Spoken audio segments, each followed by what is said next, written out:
Curona e pasta. Per fare una curona di pasta ti ci vuole una pistola in colla, un cutter, a pasta etta con chiglie,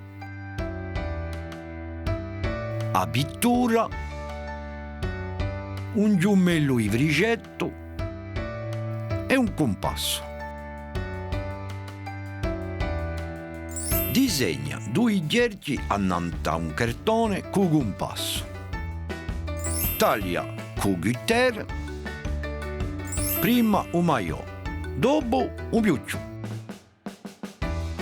Attenta a rispettare i contorni, ma soprattutto attenta ai dodini.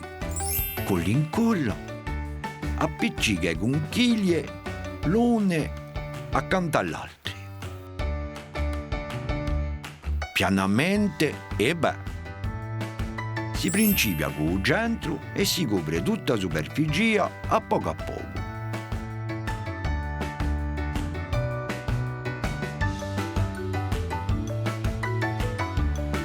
Metti la pittura annanto una spungarella. Pitturisce con chiglie a colpi di spungarella.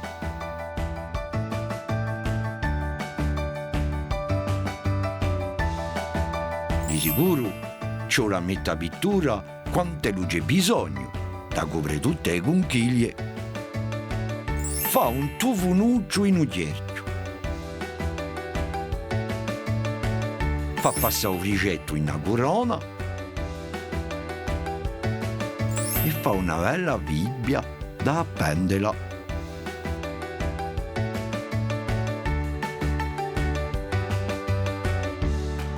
Ora tocca a te.